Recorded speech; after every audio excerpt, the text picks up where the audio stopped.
CTET दिसंबर सन 2022 के लिए Urdu pedagogy की मैराथन क्लास नंबर 2 में मैं एम अली हैदरी आप सभी का खैर मकदम करता हूँ। इस क्लास में हम लोग सीटेट ऑनलाइन मोड और ऑफलाइन मोड में पूछे गए उर्दू पेडागोजी के कुछ इम्पोर्टेंट क्वेश्चंस को डिस्कस करेंगे। क्वेश्चन में शामिल डिफ़िकल्ट वर्ड्स को हिंदी और अंग्रेज़ी में एक्सप्लेन करते हुए इस क्लास को हम लेंगे। बहुत बड़ी सी क्लास होगी और ये क्लास आपको सीटेट के इम्तिहान में बहुत ही ज़्यादा कारआमद साबित होगी। इससे पहले हमने क्लास नंबर 1 आप लोगों को दस्तयाब कराई है, जिसकी लिंक डिस्क्रिप्शन में है। अगर आप लोगों ने हमारी वो क्लास नहीं देखी तो मैं आपको सजेस्ट करूँगा कि ज़रूर देखिए। क्योंकि वो क्लास, ये क्लास और आगे जो तीसरी क्लास आएगी, ये तीनों मैराथन क्लासेस आपको सीटेट में 30 में से 30 नंबर दिलाएंगी। तीसरी जो मैराथन क्लास होगी उसमें हम पैसेज के क्वेश्चन भी डिस्कस करेंगे। पैसेज को हल करने की ट्रिक आपको बताई जाएगी। तो आज के लिए ये जो क्लास है बहुत ही ज़्यादा अहम है, इसे आप ज़रूर देखिएगा। तफसील से अगर आप लोगों को देखना है सीटेट के एन सिलेबस के मुताबिक chapter wise A to Z class, तो उसके लिए सीटेट दिसंबर सन 2022 उर्दू पेडागोजी की प्लेलिस्ट आपको डिस्क्रिप्शन में मिलेगी। उसको देखिए, उसमें हम सिलसिलेवार तरीके से चैप्टर के मुताबिक सिलेबस के अकॉर्डिंग क्लासेस आप लोगों को दस्तयाब करा रहे हैं। चलो शुरू करते हैं। पहला सवाल, लेव वाइगोस्की के मुताबिक कौन सा उनसुर आमोजिश को मुतासिर करता है? अकॉर्डिंग टू दी लेव Vygotsky which factor influence the learning most?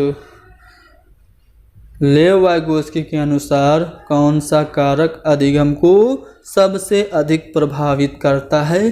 क्या वो समाजी तामुल यानी कि सोशल इंटरेक्शन, सामाजिक अंतःक्रिया है, या फिर वो सकाफत यानी कि कल्चर है, संस्कृति है, या फिर वो ज़बान यानी कि भाषा है?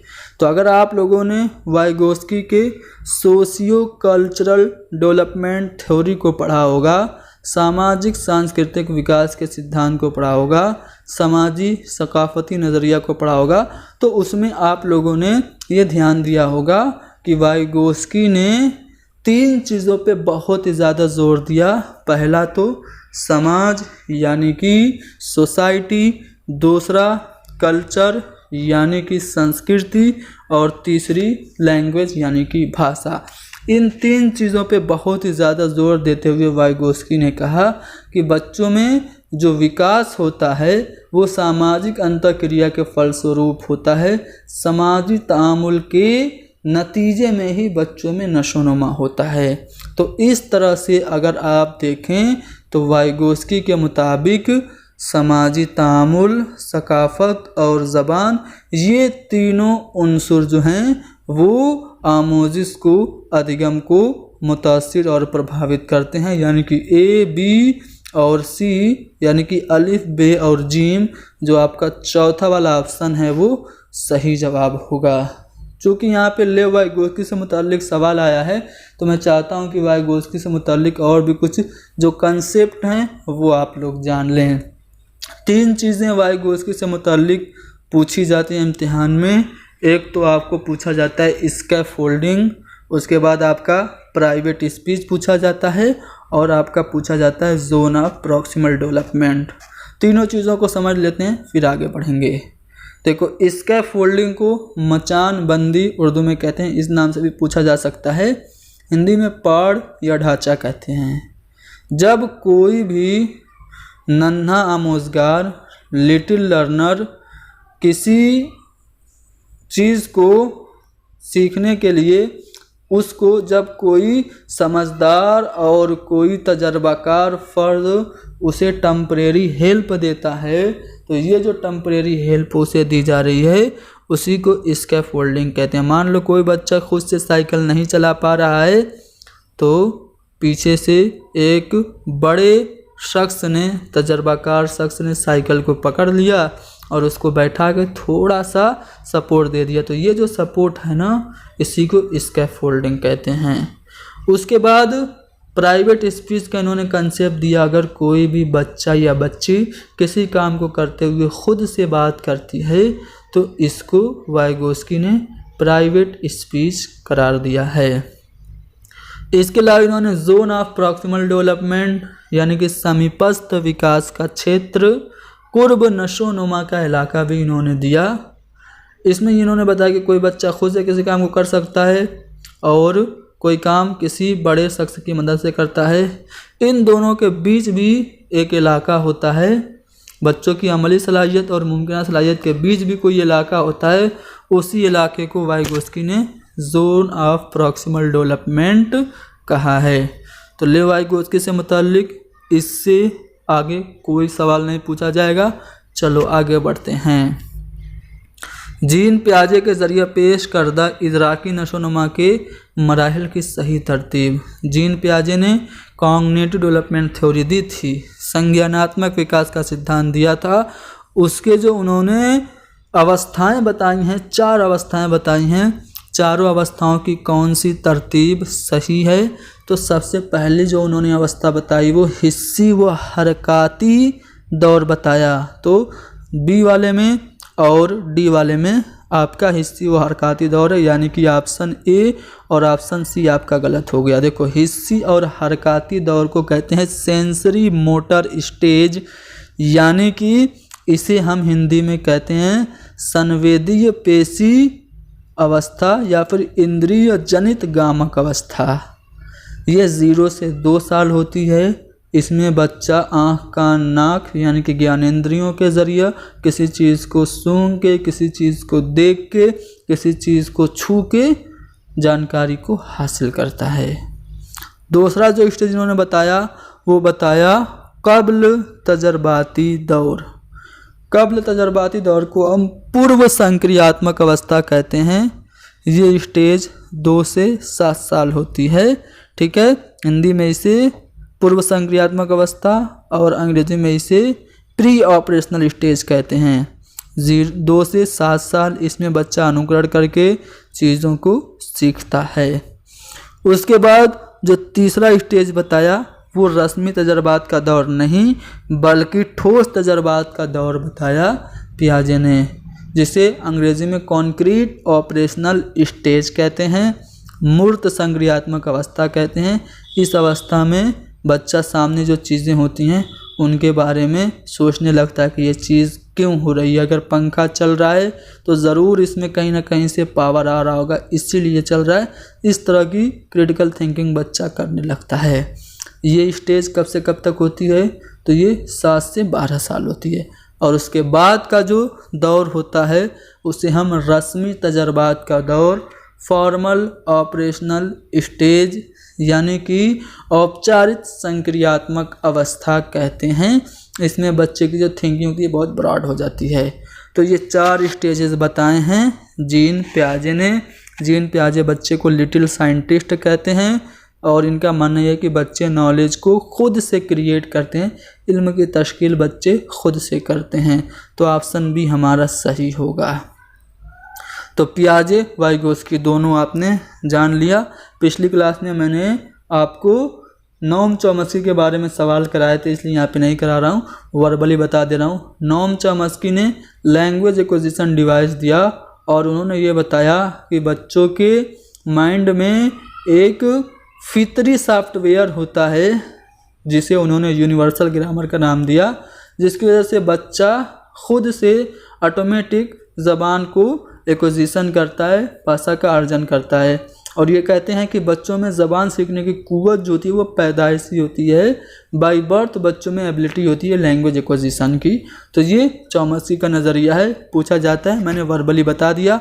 चलो आगे बढ़ते हैं। हिंदुस्तान में तालीम में ज़बान की पॉलिसी को क्या कहते हैं? तो उसे हम 3 लैंग्वेज फार्मूला कहते हैं। ठीक है, सह लिसानी फार्मूला, त्रिभाषाई सूत्र। ठीक है, चलो सह लिसानी फार्मूला में जो पहली ज़बान होती है वो कौन सी होती है? तो आपकी मादरी ज़बान या फिर आपकी जो रीजनल लैंग्वेज है वो 3 लैंग्वेज फार्मूला में आपकी पहली ज़बान होती है। और मान लीजिए कि हिंदी आप के घर पे नहीं बोली जा रही है, आपके इलाके में नहीं बोली जा रही है, तो हिंदी आपकी सेकेंड लैंग्वेज हो गई। कोई भी फॉरेन लैंग्वेज, अंग्रेज़ी या फिर कोई भी नई ज़बान आपकी थर्ड लैंग्वेज हो जाएगी। तो इस तरह से सेह लिसानी फार्मूला इंडियन एजुकेशन सिस्टम में होता है। इसमें मदर टंग या फिर रीजनल लैंग्वेज को हम फर्स्ट लैंग्वेज मानते हैं। चलो, रमेश 7वीं जमात का स्टूडेंट है, वो नॉर्मली बातचीत में तो ठीक है, लेकिन जब वो पढ़ता है तो पढ़ते हुए वो बार बार अटकता है, यानी कि रीडिंग से रिलेटेड उसे प्रॉब्लम हो रही है। तो उसे कौन सा रोग है? तो सिंपली पढ़ने में दिक्कत या परेशानी को डिसलेक्सिया कहते हैं। डिसकैलकुलिया मैथमेटिकल प्रॉब्लम होती है। डिसग्राफिया में फाइन मोटर स्किल आपकी इफ़ेक्ट होती है, आपको लिखने में दिक्कत या परेशानी होती है। चलो आगे बढ़ते हैं। क्वेश्चन नंबर 6, कौन सा बयान शमूलियती जमात यानी कि इंक्लूसिव क्लास यानी कि समावेशी कक्षा में तदरीस ज़बान के भाषा शिक्षण के जो सिद्धांत हैं उनके मुताबिक है। इंक्लूसिव एजुकेशन या इंक्लूसिव क्लासरूम में लैंग्वेज टीचिंग के प्रिंसिपल्स के मुताबिक कौन सा वाला ऑप्शन है? पहला है प्रिंट से भरपूर माहौल यानी कि समृद्ध भाषिक वातावरण जो होते हैं, रिच लिंग्विस्टिक एटमॉस्फेयर जो होते हैं वो सीखने में मददगार होते हैं। दूसरा है तलबा अपने तजर्बात की बुनियाद पर अपने एक्सपीरियंस की बेस पे ज़बान के जो उसूल हैं उनको वज़ा नहीं कर पाते हैं, या फिर ज़बान स्कूल में रह कर ही सीखी जाती है, स्कूल के बाहर ज़बान नहीं सीखी जा सकती, या फिर कवायद का इल्म ज़बान सीखने की रफ्तार को बढ़ा देता है। तो शमूलियती जो क्लास होती है यानी कि जो इंक्लूसिव क्लास होती है इसमें हर किस्म के बच्चों को, चाहे वो फिजिकली हैंडीकेप हो, नॉर्मल हो, स्पेशल हो, एक्सेप्शनल हो, कैसे भी बच्चे हों सबको एक साथ एक ही तरीके से एक ही करिकुलम के अकॉर्डिंग पढ़ाया जाता है।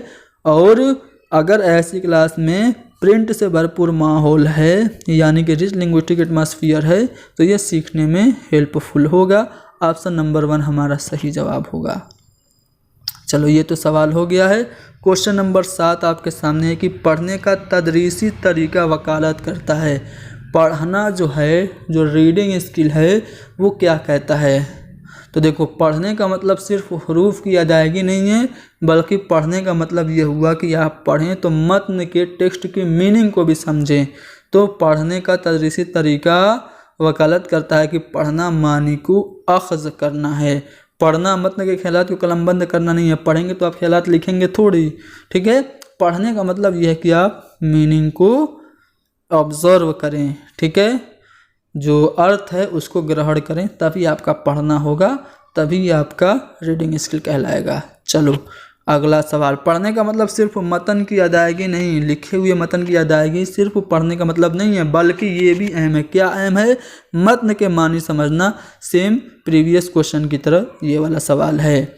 चौथी जमात का तालिब इल्म एक कहानी पढ़ता है लेकिन कुछ लफ्ज़ों के मानी नहीं समझता है, तो उसे आप क्या कहेंगे? ठीक है, मान लो कोई बच्चा कहानी पढ़ रहा है कि एक शहर में एक बहुत ही अच्छा अक्लमंद बादशाह था, वो बहुत ही ज़्यादा सखी था और वो गरीबों को बहुत ज़्यादा पैसा चंदे के तौर पे देता था। तो एक लफ्ज़ आ गया सखी। अब इस सखी का मानी बच्चे को नहीं पता है, तो आप उसको कैसे उस सखी लफ्ज़ की मानी देखने के लिए उससे आप कहेंगे, अपने हमजमातों से कहेंगे कि चलो बेटा आपने क्लास फेलो से पूछ लो, या फिर क्लास के मुताबिक, सियाक के मुताबिक, कंटेक्स्ट के अकॉर्डिंग, संदर्भ के अनुसार बच्चों से अनुमान लगवाएंगे, गेस करवाएंगे, क्यास कराएंगे, या फिर डिक्शनरी देख लेंगे फुर्सत, या फिर उस्ताद से पूछेंगे। तो देखो, किसी भी स्टोरी को पढ़ के उसमें जो वर्ड्स आए हैं उनको समझने का जो बेस्ट तरीका है वो आपका सियाक के मुताबिक क्यास करना है। जैसे सखी लफ्ज़ आया तो आप बच्चे से कहेंगे चलो ये जो पूरा सेंटेंस है इसको पढ़े हो, समझ में आ रहा है, वो चंदा दे रहा है, गरीबों को वो पैसा दे रहा है, तो इसका मतलब क्या है, वो दानी है, ठीक है, दान बहुत ज़्यादा करता है, और इसी को अगर उर्दू में कहें तो क्या कह सकते हैं, सखी कह सकते हैं। इस तरह से आप संदर्भ के अनुसार अनुमान लगवाएंगे, ठीक है। तो ये तरीका बेस्ट होगा, इससे आप बच्चों की वोकैबुलरी को बढ़वा सकते हैं सियाक के मुताबिक क्यास करवा के। तो ऑप्शन बी हमारा सही होगा। क्वेश्चन नंबर 10 आपके सामने है, किसमें उम्दा हर की महारत की ज़रूरत है। देखो, उम्दा हर की महारत को कहते हैं सूक्ष्म गतिक कौशल, और अंग्रेजी में इसे फाइन मोटर स्किल कहते हैं। एक बार इसको लतीफ़ हर की महारत के नाम से भी पूछा लतीफ़ हर की महारत की मिसाल कौन है, तो लिखना जो है वो लतीफ़ हर की महारत यानी कि फाइन मोटर स्किल की मिसाल है। लिखने में फाइन मोटर स्किल यानी कि उम्दा हर की महारत की ज़रूरत होती है, ठीक है। ग्रास मोटर स्किल भी एक होता है, ठीक है। तो जब हम किसी काम को करते हुए शरीर के बहुत सारे पार्ट्स को यूज़ करते हैं तो वो ग्रास मोटर स्किल होता है। चलो क्वेश्चन नंबर 11 अच्छा सवाल है, देखो ध्यान से। इसको हम जूम कर दें, चलो जूम कर दे रहे हैं थोड़ा सा, ऑप्शन को स्क्रॉल करके देख लेंगे। एक उस्ताद अपने तलबा से किसी ऐसे वाक़े को तहरीर करने के लिए कहता है जिसमें उन्हें गम, हैरत या खुशी का तजर्बा हुआ हो। वाक़या तहरीर करने के लिए उस्ताद तलबा को कुछ माविन इशारे यानी कि कुछ हिंट भी देता है, जैसे वाक़या कब हुआ, कहाँ हुआ, कैसे हुआ और किसके साथ पेश आया। ऐसा करके उस्ताद बच्चों की कौन सी सलाहियतों को बढ़ाने की कोशिश कर रहा है। कोई भी एक इंसिडेंट लिखने के लिए टीचर कह रहा है जिसमें उन्होंने अलग अलग फीलिंग्स महसूस की हों, और टीचर हिंट भी देता है। तो अगर ऐसा कोई भी एक्टिविटी टीचर करा रहा है तो इससे कौन सी एबिलिटी बच्चों में बढ़ेगी, तो बच्चों में तख्लीकी तहरीर की जो सलाहियत है वो ज़्यादा उजागर होगी, यानी कि बच्चों में क्रिएटिव राइटिंग की जो स्किल है वो डेवलप होगी जब बच्चे खुद से लिखेंगे, ठीक है। तो यहाँ पे ऑप्शन नंबर आपका फर्स्ट सही होगा। चलो क्वेश्चन नंबर 12, ज़बान की आमोज़िश के हवाले से कौन सा बयान दुरुस्त है। यहाँ पे 4 बयान हैं और फिर यहाँ पे कोडेड ऑप्शन है, इसको ध्यान से पढ़ना है और बताना है कौन से 2 बयान सही हैं। पहला है कि ज़बान का एक अच्छा आमोज़गार पढ़े हुए मतन में शामिल तमाम अल्फाज के मानी जानता है, यानी कि एक गुड लर्नर जो होगा वो टेक्स्ट में जितने भी वर्ड्स हैं सब की मीनिंग वो जानेगा, तभी गुड लर्नर होगा। या फिर ज़बान का एक अच्छा आमोज़गार पढ़ने के लिए मतन के टेक्स्ट के संदर्भ को, मानी व मफ़हूम और ख़यालात को समझता है, ठीक है। या फिर ज़बान का एक अच्छा आमोज़गार ज़बान के सभी उसूल को, जितने भी भाषा के नियम है सबको जानता है। या फिर ज़बान के एक अच्छे आमोज़गार को ज़बान के सारे उसूलों को जानने की ज़रूरत नहीं है, कुछ बेसिक चीज़ें भी अगर बच्चा जान ले तो वो गुड लर्नर हो सकता है, सभी उसूलों को जानना ज़रूरी नहीं है। तो कौन से वाले 2 बयान सही हैं, तो यहाँ पे आपका बयान बी और बयान डी यानी कि बे और दाल सही है। ऑप्शन में आपका बे और दाल चौथे वाले ऑप्शन में है। क्यों सही है, देखो, एक अच्छा लर्नर वही होगा जो मतन को पढ़े और उसके मानी और मफ़हूम को समझ ले, ठीक है। और सारे उसूल जानने की ज़रूरत नहीं है, ठीक है। आप कुछ ही अगर रूल जानेंगे और सही से आप लैंग्वेज को यूज़ कर पाएंगे सिचुएशन के अकॉर्डिंग, तो इसका मतलब आप गुड लर्नर हैं। मान लो आप अंग्रेज़ी बोल रहे हैं और क्या आप अंग्रेज़ी के सभी जितने भी ग्रामेटिकल रूल्स हैं सबको आप जानते हैं? नहीं, मुमकिन है आप ट्रांसफॉर्मेशन न जानते हो, मुमकिन है आप सिंटेक्स न जानते हो, सिंथेसिस न जानते हो, नरेशन न जानते हो, लेकिन आप इंग्लिश बोल लेते हैं। तो इसका मतलब यह है कि सभी उसूलों को जानना ज़रूरी नहीं है।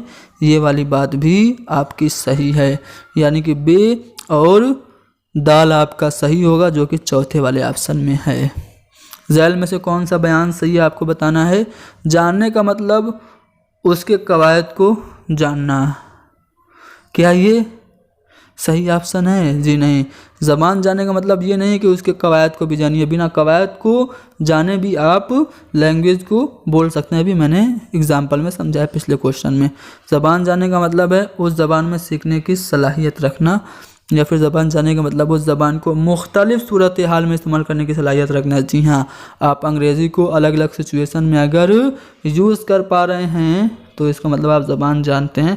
मान लीजिए आप यूके गए, लंदन गए और वहाँ किसी से ज़रूरत पड़ने पे कोई चीज़ आपने मांग ली, अपनी बात को उस तक पहुँचा दी, इसका मतलब आपको अंग्रेज़ी आ रही है। तो ज़बान जानने का मतलब उस ज़बान को मुख्तलिफ़ सूरत हाल में इस्तेमाल करने की सलाहियत रखना। तो यहाँ पे सी वाला ऑप्शन हमारा सही जवाब होगा। ज़बान की आमोजिश और हुसूल में फ़र्क, लैंग्वेज लर्निंग एंड एक्विजिशन में डिफरेंस आपको बताना है। तो आमोजिश और हुसूल क्या दोनों फितरी होते हैं? जी नहीं। आमोजिश और हुसूल दोनों दानिस्ता होते हैं? जी नहीं। आमोजिश दानिस्ता होती है, जो लर्निंग होती है, जो अधिगम होता है, जिसमें हम सेकेंड लैंग्वेज सीखते हैं, वो जानबूझकर किसी उस्ताद की मदद से रस्मी माहौल में सीखते हैं। और हुसूल जो है वो फितरी होती है, हम ऑटोमेटिक, ठीक है, गैर रस्मी माहौल में अनुकरण करके फितरी तौर से नकल करके सीखते हैं। ठीक है, तो इस तरह से हमारा जो सी वाला ऑप्शन है ना वो सही जवाब होगा। ठीक है, लर्निंग हम जानबूझ के करते हैं, एक्विजिशन हम नेचुरली करते हैं, अपने आप करते हैं। ठीक है, तो सी वाला ऑप्शन हमारा सही होगा।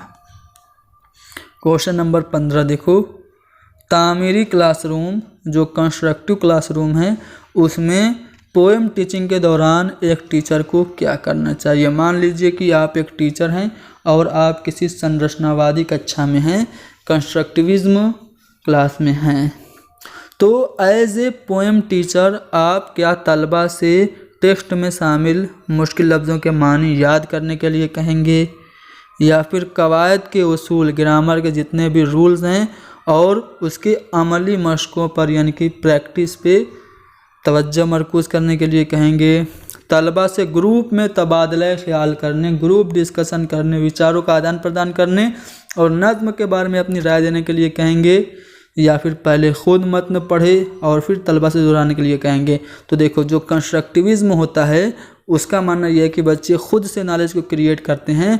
तो ऐसी सिचुएशन में एज ए पोएम टीचर हम तलबा से ग्रुप में डिस्कशन करने के लिए कहेंगे ताकि वो खुद से जानकारियों को क्रिएट कर सकें। तो तलबा से ग्रुप में तबादला ख्याल करने और नज़्म के बारे में अपनी राय देने के लिए कहेंगे। ये जो तरीका होगा वो कंस्ट्रक्टिव क्लासरूम में सबसे ज़्यादा अच्छा होगा। तो ऑप्शन सी हमारा सही जवाब होगा।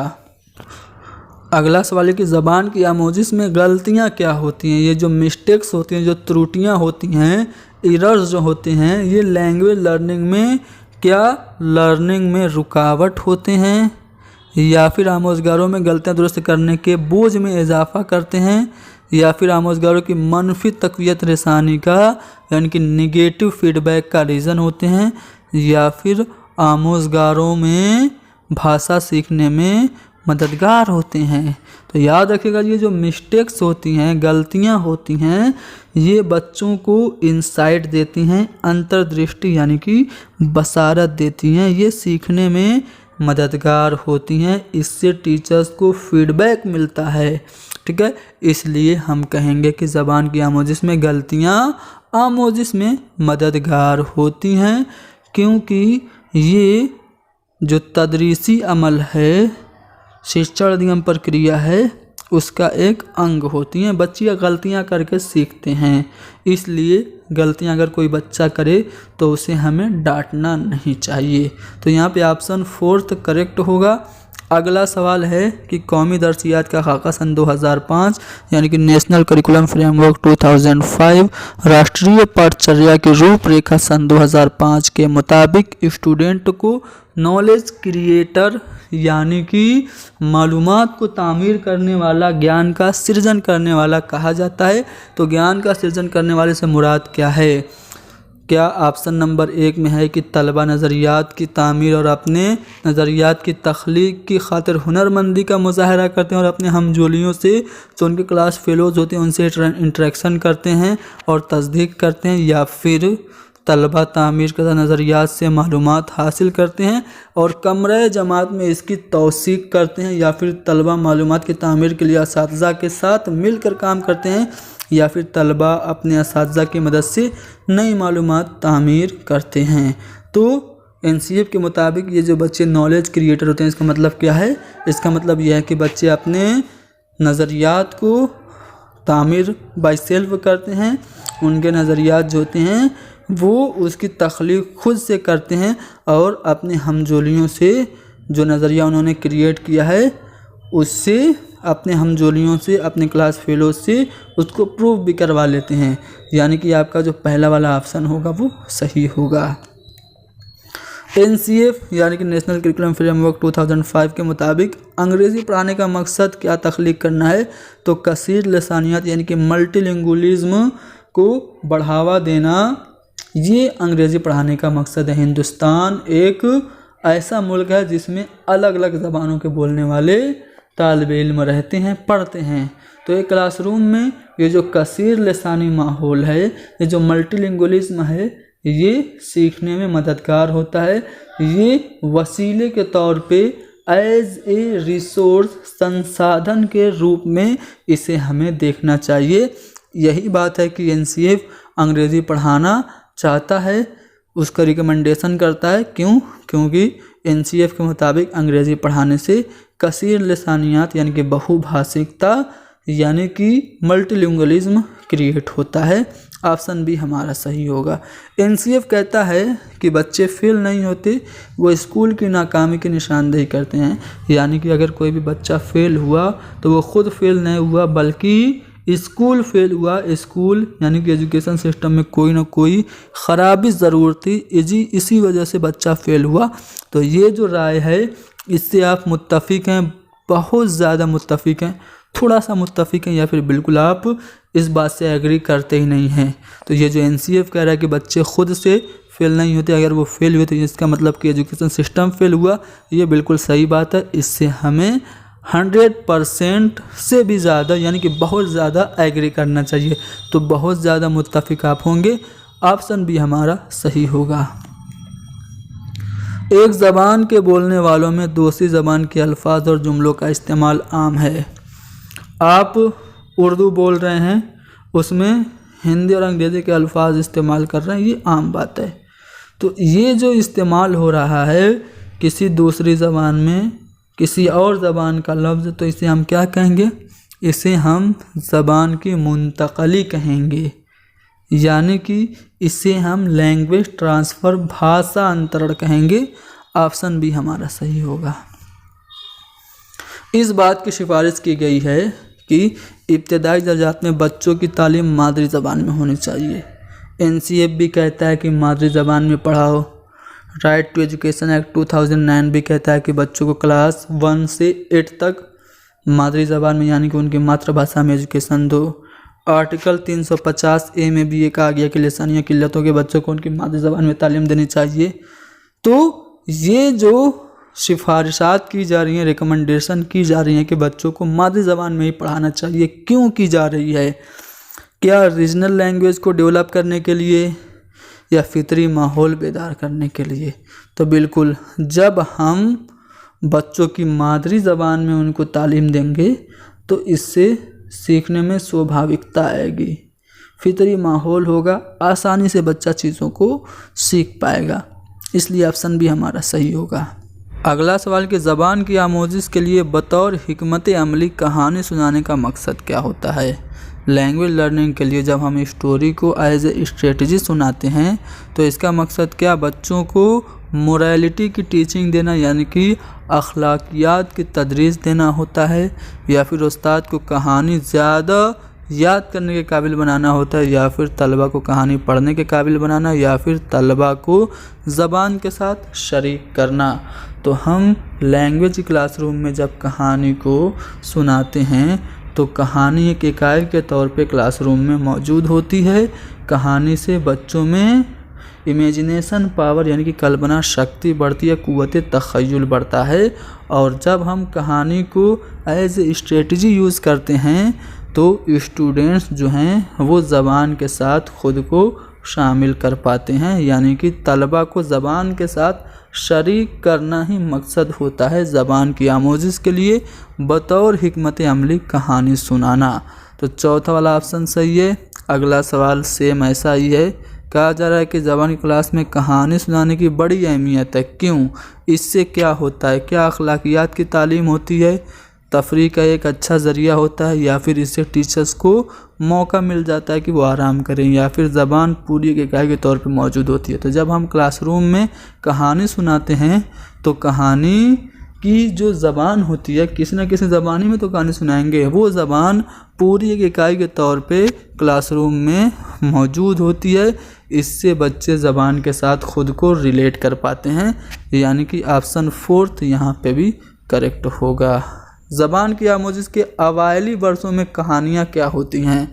लैंग्वेज लर्निंग का जो स्टार्टिंग दौर होता है उसमें स्टोरीज़ जो होती हैं ज़बानी याद करने के लिए होती हैं, या फिर लैंग्वेज लर्निंग के लिए रॉ मटेरियल होती हैं, भाषा अधिगम के लिए कच्चा विषय वस्तु खाम मवाद होती हैं, या फिर दोहराने के लिए या फिर अपने समाज की आमोज़िश के लिए होती हैं। तो स्टार्टिंग दौर में, लैंग्वेज लर्निंग के स्टार्टिंग दौर में जो कहानियाँ होती हैं वो ज़बान की आमोज़िश के लिए खाम मवाद यानी कि रॉ मटेरियल होती हैं। ऑप्शन फोर्थ हमारा करेक्ट होगा। अगला सवाल कि बच्चों में मादरी ज़बान के फ़रोग़ को अमूमन क्या समझा जाता है? बच्चा जो घर की ज़बान, जो अपनी पहली ज़बान, जो अपनी मादरी ज़बान सीखता है तो उसे हम क्या कहते हैं? लैंग्वेज एक्विजिशन कहते हैं, यानी कि भाषा अर्जन, ज़बान का हुसूल कहते हैं। इसी के मुताल्लिक चौमस्की ने कहा है कि बच्चों में ज़बान सीखने की कुव्वत पैदाइशी होती है। तो यहाँ पे हमारा फर्स्ट वाला ऑप्शन सही होगा।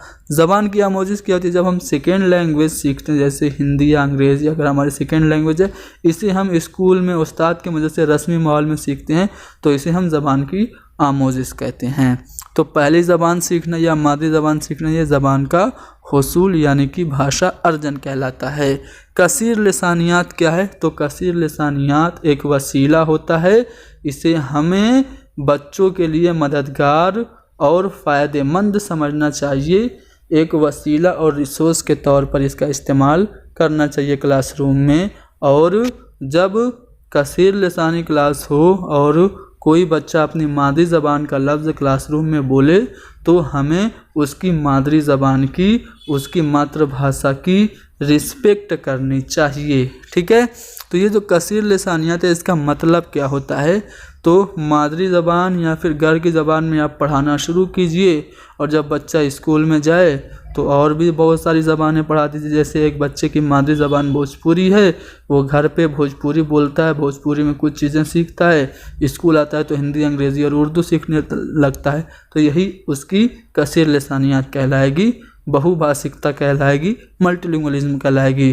तो कसीर लिसानियत यानी कि मल्टीलिंगुअलिज्म का मतलब है कि मादरी ज़बान से स्टार्ट करो और स्कूल में जाके और भी बहुत सारी ज़बानें सीख लो, तो ये कसीर लिसानियत हो जाएगी। अगला सवाल, हिंदी हिंदुस्तान की कौन सी ज़बान है? कौमी है, सरकारी है, या फिर माविन सरकारी, या फिर क्लासिकल है? तो याद रखिएगा ये जो हिंदी है ना, ये हमारे हिंदुस्तान की सरकारी ज़बान है। हमारे कॉन्स्टिट्यूशन के आर्टिकल 343A में ये बात है कि हिंदी देवनागरी लिपि में यानी कि देवनागरी स्क्रिप्ट में जो होगी वो हमारी राजभाषा होगी, हमारी सरकारी ज़बान होगी। तो हिंदी सरकारी ज़बान है, नेशनल लैंग्वेज नहीं है, कौमी ज़बान नहीं, बल्कि सरकारी ज़बान है। आमोज़गारों के लिखने और बोलने में होने वाली गलतियों को हमें क्या समझना चाहिए? आमोज़िश में रुकावट, आमोज़िश का इशारा, जी हाँ, ये जो बच्चे गलतियाँ करते हैं, गलतियाँ बच्चों की अंतर्दृष्टि यानी कि बसीरत उनको देती हैं, इंसाइट देती हैं, और ये शिक्षाधिगम प्रक्रिया का अभिन्न अंग हैं। NCF मानता है कि गलतियां अहम होती हैं, क्यों? क्योंकि ये आमोज़िश का इशारिया होती हैं, यानी कि ये लर्निंग का हिंट देती हैं और टीचर्स को गलतियां बच्चों के फीडबैक भी देती हैं। तो इसलिए आमोजगारों की, लर्नर्स की लिखने और बोलने में होने वाली गलतियों को आमोजिश का इशारा समझना चाहिए। अगला सवाल कि बच्चे इब्तदाई वर्षों में दीवार, फर्श और कापियों में आड़ी तिरछी रेखाएं बनाते हैं। देखो, अगर बच्चे आड़ी तिरछी रेखाएं बनाते हैं तो बच्चों के लिए लिखना वही आड़ी तिरछी रेखाएं ही कहलाएगा। तो ये जो आड़ी तिरछी रेखाएं बच्चे बनाते हैं, ज़बान की आमोजिश में जिस स्टेज में बच्चे ऐसा करते हैं उसको हम क्या कहते हैं? तो इसे हम डिलीजेंट स्टडी अंग्रेजी में कहा जाता है। उर्दू में इसका तर्जुमा सीटेट ने किया है हंगामी ख्वानदगी, यानी कि इब्तदाई वर्षों में अगर बच्चे दीवारों पे, फर्श पे, कापियों पे आड़ी तिरछी रेखाएं बना रहे हैं तो ये हंगामी ख्वानदगी का मरहला है। ऑप्शन बी हमारा सही जवाब होगा। अगला सवाल कि अगर बच्चा किसी एक ज़बान का अच्छा कारी है तो किसी दूसरी ज़बान का भी वो अच्छा कारी होगा। अगर बच्चा उर्दू अच्छे से पढ़ ले रहा है तो हिंदी भी अच्छे से पढ़ेगा, तो इसे हम क्या कहेंगे? तो इसे हम महारत की मुंतकली कहेंगे। ठीक है, लर्निंग ट्रांसफ़र इसे आप कह सकते हैं। ठीक है ना। अगले सवाल पे चलते हैं। तामीरियत पसंदी बतौर आमोजशी नज़रिया का मानना क्या है? ये जो कंस्ट्रक्टिविज़्म है इसका मानना क्या है? ये कह रहा है कि जो आमोजिश है ये समाजियाती तामीर है। बच्चे खुद से जब नॉलेज क्रिएट करते हैं तो बच्चों को मालूमात का तामीर करने वाला नॉलेज क्रिएटर कंस्ट्रक्टिविज़्म में कहा जाता है। तो यहाँ पे हमारा फोर्थ वाला ऑप्शन सही है। तामीरियत पसंदी बतौर आमोजी नज़रिया का मानना है कि आमोजिश समाजियाती तामीर है। अगला सवाल ये कि ज़बान का इक्तिसाब होता है जब लैंग्वेज एक्विजिशन, भाषा अर्जन कब होता है? ज़बान का उसूल कब होता है? बच्चे को कवायद के जब उसूल पढ़ाए जाएंगे, ग्रामर के रूल्स पढ़ाए जाएंगे तब, या फिर बच्चे को सज़ा या जज़ा, पनिशमेंट या फिर रिवार्ड दिया जाएगा तब, या फिर बच्चे को ज़बान से रूबरू होने का, लैंग्वेज यूज़ करने का मौका जब मिलेगा तब, या फिर बच्चा बगैर शौरी तवज्जो से ज़बान सीखेगा तब। तो याद रखिएगा, बच्चे में लैंग्वेज एक्विजिशन तभी होगा जब बच्चे को ज़बान ज़्यादा से ज़्यादा इस्तेमाल करने का, ज़बान से रूबरू होने का मौका मिलेगा। उसके सामने रिच लिंग्विस्टिक एटमॉस्फेयर जब होंगे तभी बच्चा आसानी से लैंग्वेज एक्विजिशन कर पाएगा, यानी कि ऑप्शन थर्ड हमारा सही जवाब होगा। अगला सवाल यह है कि सियाक में कवायद पर जोर डैश है, संदर्भ में व्याकरण पर जोर क्या कहलाता है? क्या ये ज़बान के उसूल को, लैंग्वेज के जो रूल्स हैं उनको आत्मसात करने का, ऑब्ज़र्व करने का हिस्सा बनाना है, ज़बान के उसूल को याद करना है, मवाद का तर्जुमा करना, या फिर उसूलों को बहुत ज़्यादा अमूमी बनाना, जनरलाइज करना है? तो सियाक में कवायद पर जोर ज़बान के उसूलों को अंदरून का हिस्सा बनाना है, यानी कि ऑप्शन फर्स्ट हमारा सही जवाब होगा। अगला सवाल ये कि कवायद की तर्जुमानी का तरीक़ाकार डैश नहीं करता, यानी कि ग्रामर ट्रांसलेशन मेथड निम्न में से किसे प्रोत्साहित, हौसला अफजाई और मोटिवेट नहीं करता है? ऑप्शन है कि मादरी ज़बान के ज़रिए आमोजिश की हौसला अफजाई, यानी कि मातृभाषा के द्वारा अधिगम के लिए प्रोत्साहित बिल्कुल ग्रामर ट्रांसलेशन मेथड करता है। Grammar translation method mother tongue के ज़रिए बच्चों को लर्निंग कराना है, इस बात पे जोर देता है। साथ ही साथ कवायद को, यानी कि ग्रामर को अहमियत देने के लिए भी ये मोटिवेट करता है, इसीलिए इसका नाम कवायद की तर्जुमानी यानी कि ग्रामर ट्रांसलेशन मेथड है। और ये तलबा को रवानी के साथ ज़बान के इस्तेमाल के काबिल बनाने के लिए भी मोटिवेट करता है, लेकिन ये तलबा की कम्युनिकेशन स्किल यानी कि तरसीली महारत, संप्रेषण कौशल में इजाफा करने के लिए मोटिवेट नहीं करता है। इसके लिए एक अलग मेथड हो जाए जिसको हम लोग कम्युनिकेटिव मेथड कहते हैं। तो ज़बान की तर्जुमानी का तरीक़ाकार तलबा की तरसीली महारत में इजाफे की हौसला अफजाई नहीं करता है। ऑप्शन थर्ड हमारा करेक्ट होगा। दर्ज झेल में से कौन दुरुस्त नहीं है? यहाँ पे 4 स्टेटमेंट्स हैं, चारों को पढ़ेंगे और देखेंगे कौन सही नहीं है। तो पहला है कि ज़बान की क्लास के लिए अच्छा मतन सकाफ़ती एतबार से गिराबार होता है।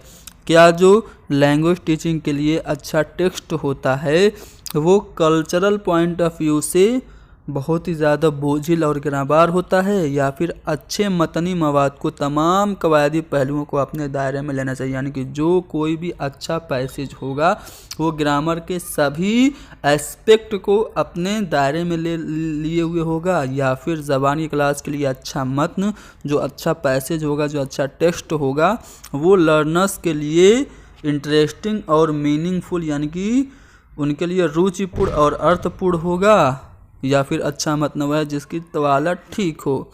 तो अच्छा मतन वही होगा ज़बानी क्लासरूम के लिए जो लर्नर्स के लिए इंटरेस्टिंग और मीनिंगफुल होगा। दिलचस्प और बामानी जो मतन होगा वही आमोजगारों के लिए अच्छा होगा। तो तीसरा वाला ऑप्शन हमारा सही होगा। चलो आगे बढ़ते हैं। बुनियादी ख्वानदगी और बुनियादी नंबर शुमारी की बुनियादी शराइत क्या हैं, यानी कि बेसिक जो रीडिंग स्किल है और बेसिक जो नंबरिंग है उसकी जो मेन कंडीशन है वो क्या है। सुनना बोलना और रियाजी है, पढ़ना लिखना और आदात का बुनियादी इल्म है, लिखना पढ़ना और माहौलियात यानी कि ईवीएस है, एनवायरनमेंट है, या फिर पढ़ना लिखना और आदात से खेलना है। तो बुनियादी ख्वानदगी और बुनियादी नंबर शुमारी की बुनियादी शराइत पढ़ना लिखना और आदाद का बुनियादी इल्म है। यहाँ पे हमारा दूसरा वाला ऑप्शन करेक्ट होगा। आगे बढ़ते हैं अगले सवाल पे। ज़बान का उस्ताद आम तौर पर अपनी क्लास कुछ हालात, सवालात और तजर्बात वगैरह बयान करके शुरू करता है, तो इसे हम क्या कहेंगे। यानी कि कोई भी क्लास स्टार्ट करने से पहले कुछ सिचुएशन टीचर दे देता है, कुछ सवालात बच्चों से करता है, कुछ अपने एक्सपीरियंस से शेयर करता है, तो इसे हम क्या कहेंगे। तो इसे हम माक़ाब्ल पढ़ाई का काम यानी कि पढ़ने से पहले का काम हम कहेंगे। जब कोई भी टीचर पढ़ने से पहले किसी चीज़ के बारे में क्वेश्चन करता है, अपने एक्सपीरियंसेस शेयर करता है, तो वो बच्चों के प्रीवियस नॉलेज को उभारने की कोशिश कर रहा है। तो यहाँ पे माक़ाब्ल पढ़ाई का काम हमारा पहला वाला ऑप्शन सही जवाब होगा। देखो, कोर्स के दौरान आमोजगारों की परेशानियों, मालूमात में खला यानी कि जो इन्फॉर्मेशन में कमियां हैं और महारत में जो कमियां हैं उनको मालूम करने के लिए जो जांच करता है उसे हम क्या कहते हैं।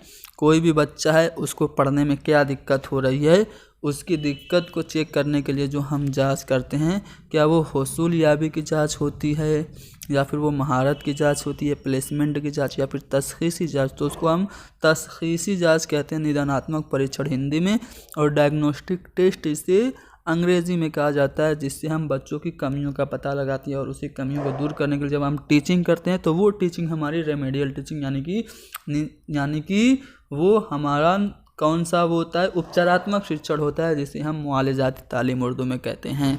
तो कमियों को पता लगाने के लिए जो टेस्ट होता है उसको हम तशख़ीसी जाँच कहते हैं। प्राइमरी सतह पर पढ़ने की सलाहियत की जाँच के लिए दर्ज झेल में से कौन सबसे ज़्यादा मुनासिब है। बताओ, प्राइमरी लेवल पे पढ़ने की सलाहियत को चेक करने के लिए हरूफ तहज्जी को निशानजद करना ये सबसे ज़्यादा ज़रूरी है, या फिर सबसे ज़्यादा ज़रूरी है अलामात तलफ़्फ़ुज़ को जानना। अलामात तलफ़्फ़ुज़ यानी कि जो आपके क्या बोलते हैं उसको, जो प्रोनाउंसिएशन के जो सिंबल्स हैं उनको जानना, या फिर मतन यानी कि जो टेक्स्ट है उसकी समझ, या फिर पढ़ने में रवानी। तो देखिए, सबसे ज़्यादा जो ज़रूरी है वो क्या है, तो वो है आपकी मतन की समझ। प्राइमरी सतह पर पढ़ने की सलाहियत की जांच के लिए सबसे ज़्यादा ज़रूरी मतन की यानी कि जो आपका टेक्स्ट है, जो आपका पैसेज है, उसकी समझ। चलो देखो, क्वेश्चन नंबर नेक्स्ट है कि तलबा की जांच के दौरान ज़बान का उस्ताद डैश तलबा के बारे में मालूमात यकजा करता है। आप तलबा की जांच कर रहे हैं, जांच के दौरान एज ए लैंग्वेज टीचर आप किस चीज़ के बारे में मालूमात को यकजा करेंगे। पहला ऑप्शन है कि तकनीकी इस्तिलाहात और ज़बान की मदद से तलबा को फ़ीडबैक फराहम करने के लिए, या फिर मुताल्लिमाना और हम मुताल्लिमाना पहलुओं में मुख्तलिफ़ तरीक़ेकार और आलाकार को बरक़रार लाने के लिए, उनकी कारकर्दगी के मुताबिक उन्हें मुमताज़, औसत और कमज़ोर करार देने के लिए, या फिर ज़बान की क्लास में तदरीस के ज़्यादा इमदादी अशिया के इस्तेमाल के मकसद से। तो तलबा की जांच के दौरान ज़बान का उस्ताद मुतल्लिमाना और हम मुतल्लिमाना पहलुओं में मुख्तलिफ़ तरीक़ेकार और अलयकार को बरूए कार लाने के लिए तलबा के बारे में मालूमात यकजा करता है। तो दूसरा वाला ऑप्शन हमारा यहाँ पे करेक्ट होगा। कहा जा रहा है कि कौन सा ताआवुनी अमल पढ़ने से पहले की सरगर्मी है, यानी कि इनमें से कौन सी ऐसी एक्टिविटी है जो पढ़ने से पहले की जाती है। पहला ऑप्शन है कि मतन को, जो टेक्स्ट है उसको दूसरे अल्फाज में बयान करने का अमल, या फिर पेश गोई के अमल का इस्तेमाल, या फिर तलबा से मतन की तलखीस यानी कि समरी बयान करने के लिए कहना, या फिर कवायदी कुल्लियों की ग्रामेटिकल रूल्स की टीचिंग। तो जो तावनी अमल पढ़ने से पहले की सरगर्मी है वो है पेश गोई के अमल का इस्तेमाल, यानी कि ऑप्शन 2 हमारा सही जवाब होगा। अगला सवाल ये कि क्लास 5th के क्लास का एक टीचर स्टूडेंट से अपनी ड्राइंग, अपनी पोएम्स, अपनी स्टोरीज, अपनी वर्कशीट तैयार करके दूसरे मवाद को, और जो दूसरा उसने टॉपिक तैयार किया है उसको किसी एक मखसूस फ़ोल्डर में रखने के लिए कहता है। तो तलबा के ज़रिए तैयार करदा ये जो फ़ोल्डर है इसको हम क्या कहेंगे? तो इसे हम पोर्टफोलियो कहेंगे। पोर्टफोलियो एक ऐसा ज़रिया है जिससे हम बच्चों का मूल्यांकन कर सकते हैं एज ए टीचर, और बच्चे ख़ुद से भी पोर्टफोलियो से अपना मूल्यांकन कर सकते हैं, यानी कि हमारा जो ऑप्शन 3 है वो सही जवाब होगा। आपकी क्लास के एक तालिब इल्म की बीनाई कमज़ोर है, आपका एक स्टूडेंट अच्छे से देख नहीं पा रहा है, तो एज ए लैंग्वेज टीचर आप क्या करेंगे? बच्चे के साथ हमदर्दी के साथ ख़ास व्यवहार करेंगे, अरे बेटा देख नहीं पा रहे हो, चलो कोई बात नहीं, हमदर्दी तुम से आए, या फिर दूसरे बच्चों से कम कारकर्दगी का मुजाहरा करने पे उसे माफ़ कर देंगे। जब बच्चे तुमने कम नंबर हासिल किए, कोई बात नहीं, तुमको दिखता नहीं है, माफ़ किया, या फिर उसकी मदद करेंगे और उसके हमजोलियों से क्लासरूम में क्लास वर्क में अपनी बारी आने पर उसकी मदद के लिए कहेंगे, या फिर बच्चे के साथ आम बर्ताव करेंगे, नॉर्मल बिहेवियर करेंगे, और जो समाई मवाद हैं, जो ऑडियो एड्स हैं, उनके ज़रिए उसकी मदद करेंगे। तो देखो, आप इंक्लूसिव एजुकेशन में किसी बच्चे के साथ हमदर्दी नहीं कर सकते, बच्चे का क्लासिफिकेशन नहीं कर सकते, कम उसको नहीं आंक सकते, ठीक है। आप सभी बच्चों के जैसा उसके साथ भी व्यवहार करेंगे, यानी बच्चे के साथ आप आम व्यवहार करेंगे, आम बर्ताव करेंगे, और ज़रूरत पड़ने पे समय मवाद के ज़रिए, ऑडियो एड्स के ज़रिए, ठीक है, श्रव्य सामग्री के ज़रिए बच्चे की आप मदद करेंगे, यानी कि ऑप्शन 4 हमारा सही जवाब होगा। हिंदुस्तान की ज़बान की तालीमी पॉलिसी में संस्कृत नहीं है। जो हमारी 3 लैंग्वेज फार्मूला पॉलिसी है हिंदुस्तान की, उसमें जो संस्कृत है वो क्या नहीं है? तो देखो, क्लासिकल ज़बान है संस्कृत, ठीक है, से लिसानी फार्मूले का हिस्सा भी है, लेकिन सरकारी ज़बान नहीं है, और संस्कृत जदीद ज़बान भी नहीं है। तो यहाँ पे दोनों वाला ऑप्शन हमारा सही होना चाहिए था, लेकिन सीटेट ने ऑप्शन 3 हमारा जवाब माना है, यानी कि हिंदुस्तान की ज़बान की तालीमी पॉलिसी में संस्कृत सरकारी ज़बान नहीं है, बल्कि हिंदी सरकारी ज़बान है। आर्टिकल 343A में जो हिंदी देवनागरी लिपि में है उसको राजभाषा का दर्जा हासिल है। अगले सवाल में देखते हैं क्या पूछा जा रहा है। कहा जा रहा है कि इब्तिदाई मुताले की दरसी किताबों में ज़्यादातर असबाक ऐसे होते हैं जो एक वक्त में वाहिद आवाज़ पे मबनी होते हैं, एक वक्त में सिंगल वर्ड पे बेस्ड होते हैं। ज़्यादातर जो छोटे बच्चों की टेक्स्ट बुक होती है उनके लेसन्स, तो इस तरह के जो मवाद होते हैं ये क्या बच्चों के लिए मुआविन होते हैं, गैर मुआविन होते हैं? बताइए। तो देखिए, मुआविन तो होते हैं, इसलिए गैर मुआविन वाला 2 ऑप्शन जो है वो गलत हो गया। तो मुआविन तो होते हैं, तो किस तरह से मुआविन होते हैं? तो इसलिए मुआविन होते हैं क्योंकि बच्चे एक वक्त में एक मखसूस पहलू पर ही तवज्जो देते हैं। छोटे बच्चे हैं, उनकी किताबों में ज़्यादातर जो सबक होते हैं वो एक वक्त में एक आवाज़ पे मबनी इसीलिए होते हैं क्योंकि छोटे बच्चे एब्स्ट्रैक्ट थिंकिंग नहीं कर पाते हैं, मुजर्रद फ़िक्र के अहल नहीं होते हैं, एक वक्त में एक ही चीज़ पे वो तवज्जो कर पाते हैं।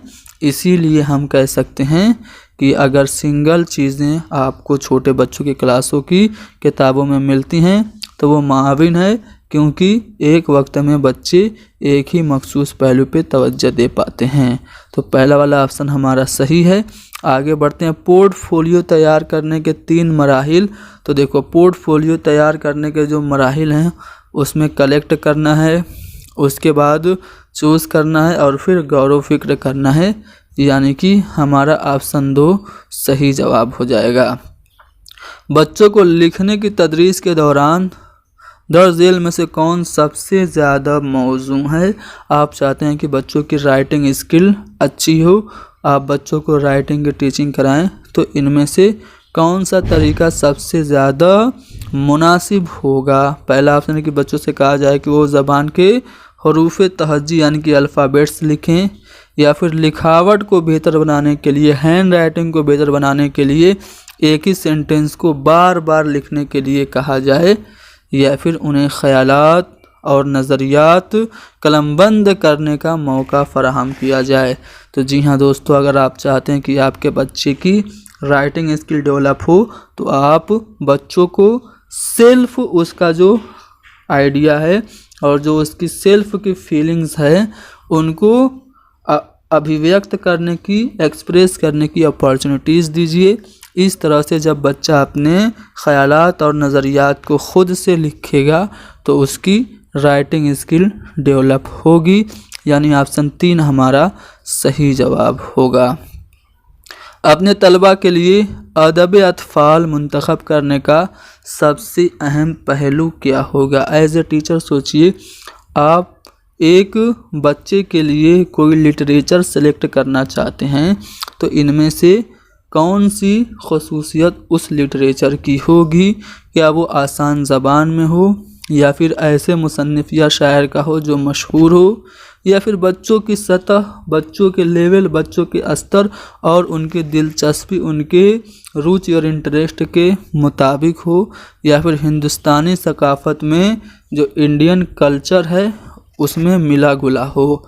तो चिल्ड्रेन लिटरेचर सिलेक्ट करने के लिए जो इम्पोर्टेंट फैक्टर होना चाहिए वो यही होना चाहिए कि बच्चों के मेंटल लेवल के अकॉर्डिंग हो और उनके इंटरेस्ट के अकॉर्डिंग हो, यानी कि ऑप्शन 3 हमारा सही जवाब होगा। पढ़ने में नीचे से ऊपर यानी कि बॉटम अप अप्रोच किस पे जोर देता है? तो बॉटम अप अप्रोच यानी सबसे नीचे से, जो सबसे छोटी चीज़ है उसे पहले सेलेक्ट कीजिए, फिर उससे बड़ी, फिर उससे बड़ी, फिर सबसे बड़ी। तो अगर आप देखेंगे तो सबसे छोटा आपका क्या होता है? लेटर होता है, उसके बाद सिलेबल होता है, उसके बाद वर्ड होता है, उसके बाद सेंटेंस होता है, उसके बाद आप सेंटेंस से स्टोरीज बनाते हैं, फिर आप उससे और ऊपर जाते हैं तो आप पोइट्री या पोएम पढ़ाते हैं। तो इस तरह से अगर आप देखें तो सबसे पहले लेटर्स यानी कि हर्फ आएंगे, फिर रुकन यानी कि सिलेबल्स आएंगे, उसके बाद वर्ड्स यानी कि लफ्ज़ आएंगे, फिर सेंटेंस आएंगे। तो ये जो तरीका होगा आपका बॉटम अप अप्रोच होगा, यानी कि नीचे से ऊपर का नज़रिया होगा। तो ऑप्शन बी हमारा सही होगा। बुलंद ख़ानी, कहानी सुनाना, मुबाहसे और बातचीत ये किसकी मिसाल हैं? तो जब आप बुलंद ख़ानी करते हैं, आप कहानी सुनाते हैं, आप डिस्कशन करते हैं, तो बच्चे गौर से सुनते हैं, तो ये बगौर समाअत की मिसालें हैं। कहानी सुनाना, मुबाहसा करना और बातचीत करना। चलो, ज़बान की आमोजिश में महारत हासिल करने के लिए झैल में से कौन ज़रूरी नहीं है? तो देखो, दुरुस्तगी यानी कि एक्यूरेसी इम्पोर्टेंट है, रवानी यानी कि फ्लुएंसी भी ज़रूरी है और वैलिडिटी भी ज़रूरी है, ठीक है। लेकिन महारत, ये स्किल जो है ये ज़रूरी नहीं है ज़बान की आमोजिश में महारत हासिल करने के लिए, यानी कि ऑप्शन 4 हमारा करेक्ट होगा। अगला सवाल यह है कि बच्चों की ज़बान बोलने की सलाहियत अदबी आमोज़िश को अहम बुनियाद फराहम करती है, यानी कि बच्चों की जो स्पीकिंग स्किल है उससे लिटरेचर समझने में बच्चों को आसानी होती है। तो दर्ज झेल में से क्लासरूम की कौन सी मश्क, कौन सी प्रैक्टिस ज़बान बोलने की सलाहियत को फ़रोग दे सकती है? सिंपली आपसे पूछा जा रहा है इनमें से कौन सी ऐसी एक्टिविटी है जो बच्चों की लैंग्वेज स्किल में स्पीकिंग स्किल को यानी कि बोलने की सलाहियत को डेवलप करेगी। लफ्ज़ों के सही तलफ़्फ़ुज़ के साथ मश्क यानी कि जो वर्ड्स हैं उनको करेक्ट प्रोनाउंसिएशन के साथ प्रैक्टिस करेंगे तो बच्चों की बोलने की जो महारत है वो फ़रोग पाएगी। या फिर पसंदीदा कहानियों पर मबनी रोल प्ले में कोई फेवरेट स्टोरी है उस पे बेस्ड रोल प्ले में बच्चों को पार्टिसिपेट कराएंगे तो उनको बोलने की महारत डेवलप होगी। या फिर इंडिविजुअली या ग्रुप में लफ्ज़ों को याद करने और उनकी नज़्म ख़ानी करने से या फिर उस्ताद के साथ दरसी किताब में दी गई कहानी को ग्रुप में पढ़ने से। तो पसंदीदा कहानियों पर मबनी रोल प्ले में बच्चों को शामिल करके ज़बान बोलने की सलाहियत को फ़रोग दिया जा सकता है। चलो एक और क्वेश्चन देखो। एक जुमला सुनने के बाद बच्चा उसे समझने के लिए उसकी मालूमात को छोटे छोटे हिस्सों में बांट देता है। ठीक है, Urdu is a very sweet language. मान लो ये एक सेंटेंस बच्चे ने सुना, ठीक है, तो अब बच्चा इसको समझने के लिए पहले क्या कर रहा है, उर्दू, यू है उसमें, आर है, डी है, फिर यू है, इस तरह से मिल के बना उर्दू। आई और एस है मिल के बना इज़, ठीक है, एस है, डब्ल्यू है, डबल ई है, टी है, इस तरह मिल स्वीट। इस तरह से वो पहले वर्ड्स को अलग अलग करके फिर उसको सेंटेंस बना रहा है। तो इस तरह से बच्चा क्या कर रहा है, सबसे नीचे पहले गया लेटर्स, वर्ड्स, फिर सेंटेंस, यानी कि वो नीचे से ऊपर का अमल अपना रहा है, यानी कि हम कहेंगे बॉटम अप प्रोसेस इसे। अगर कोई बच्चा सेंटेंस सुनने के बाद उसे समझने के लिए उनको छोटे छोटे पार्ट्स में डिवाइड करे तो। चलो दफ़ा 350 ए जो हमारा 7वां कॉन्स्टिट्यूशन अमेंडमेंट बिल था, कॉन्स्टिट्यूशन अमेंडमेंट एक्ट जो था 1956 का 350 ए आर्टिकल, उसमें क्या कहा गया है, तो उसमें सिंपली जो लैंग्वेज माइनॉरिटीज़ के बच्चे हैं, जो अल्पसंख्यक भाषा के जो बच्चे हैं, उनको उनकी मादरी ज़बान में प्राइमरी लेवल पे तालीम हासिल करने का हक है, यानी कि ऑप्शन 3 हमारा सही जवाब होगा। 7वें संविधान संशोधन अधिनियम के तहत 350 ए अनुच्छेद में जो भाषा अल्पसंख्यक के बच्चे हैं उनको प्राथमिक स्तर पर मातृभाषा में शिक्षा हासिल करने की सहूलत और आसानी फराहम करनी चाहिए, ये हमारे संविधान में लिखा हुआ है। आगे बढ़ते हैं अगले सवाल पे। कहा जा रहा है कि झैल में किसका इस्तेमाल बोलने की महारत के अंदाज़े कद्र में नहीं होता है। बताओ, बोलने की महारत स्पीकिंग स्किल का इवेल्युएशन करना है तो इनमें किसका इस्तेमाल नहीं होगा। सिंपली आप देखिए कि कौन सा ऐसा ऑप्शन है जिसमें आप कम बोल रहे हैं। तो रोल प्ले करेंगे ज़्यादा बोलेंगे, किसी चीज़ को दिखा के एक्सप्लेन करेंगे बताएंगे तब भी ज़्यादा बोलेंगे, तस्वीर को एक्सप्लेन करेंगे तब भी ज़्यादा बोलेंगे, खाली जगहों को आप पुर करेंगे तो इससे आप बोलने की महारत का अंदाज़ा कद्र नहीं कर पाएंगे। यानी कि हमारा जो जवाब होगा वो कौन सा वाला होगा, ऑप्शन 3 होगा। क्वेश्चन नंबर 28 देखिए, हर उस्ताद को ज़बान की तदरीस के दौरान क्या करना चाहिए। देखो जो NCF है, नेशनल करिकुलम फ्रेमवर्क 2005, वो ये कह रहा है कि आप बच्चों की टीचिंग को बस सिलेबस तक ही लिमिट मत रखिए, बल्कि एक्स्ट्रा करिकुलर एक्टिविटीज़ भी कराइए। बच्चों के स्कूल के क्लासरूम के नॉलेज को बाहर की ज़िंदगी की मालूमात से जोड़िए, रिलेट कीजिए। उसी पे मबनी ये सवाल है।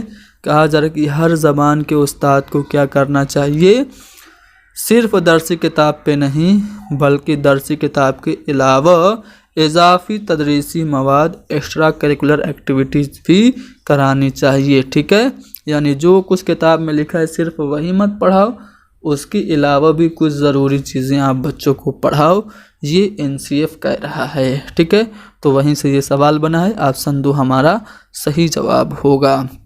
बोलने की अच्छी सरगर्मी कौन सी है? गुड स्पीकिंग एक्टिविटी, ऐसी एक्टिविटी जहां ज़्यादा से ज़्यादा बच्चों को बातचीत करने का मौका मिले, वो अच्छी सरगर्मी बोलने की कहलाएगी। तो मादी ज़बान ख़त्म हो जाए तो कहाँ बच्चे ज़्यादा बोलेंगे।